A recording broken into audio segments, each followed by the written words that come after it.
What if you made a huge mistake? What if you hurt the people who loved you most? Would they still welcome you back?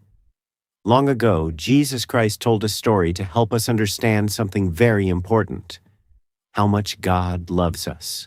In a peaceful village surrounded by green fields and olive trees, there lived a wealthy farmer.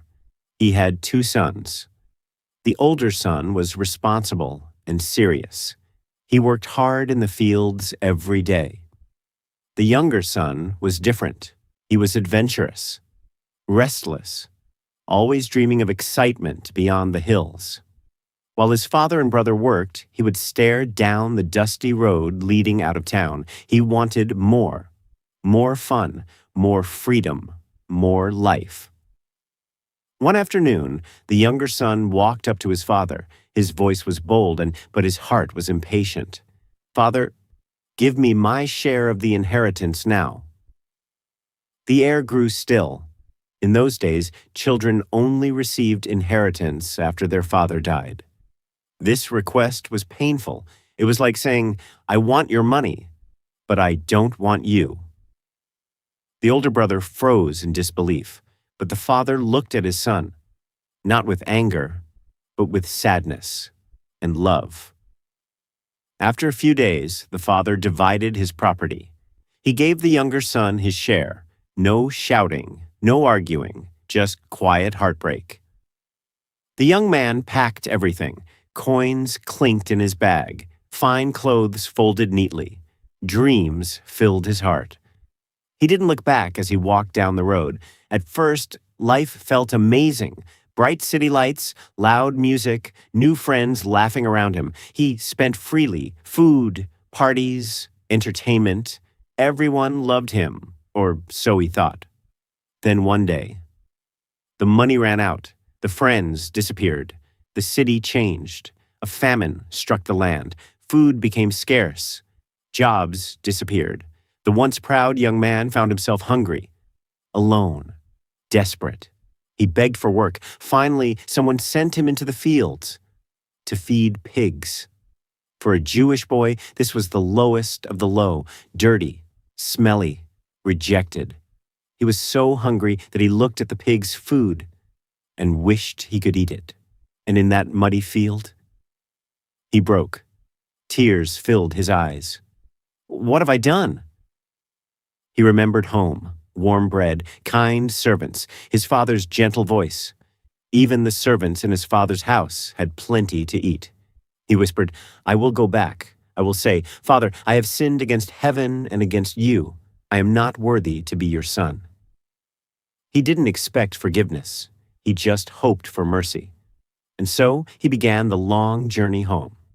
Step by step, dust on his feet, shame in his heart. Every evening the father stood near the gate, looking down the road, waiting. The older son didn't understand why. "He left," he would say. "He chose this." But a father's love does not stop waiting. And one day, in the distance, a small figure appeared.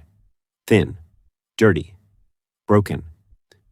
But the father knew that walk, that posture, that was his son. Without thinking, the father ran, robes lifted, sandals pounding the ground, servants staring in shock. Rich men did not run, but love runs. The son saw him coming. Fear filled his chest. He prepared his speech. "Father, I have sinned." But before he could finish, arms wrapped around him, tight, warm, forgiving. The father kissed his muddy face. The son wept. "Quick!" the father shouted. "Bring the best robe." The robe covered the dirt. "Put a ring on his finger." The ring meant, "You are still my son." "Put sandals on his feet." Servants went barefoot. Sons wore sandals. "Prepare a feast." Music filled the air. Laughter returned.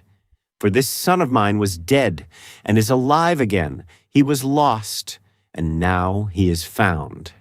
But in the field, the older brother heard music. He learned what happened, and anger rose inside him.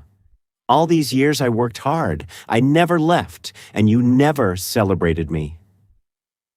The father stepped outside to meet him.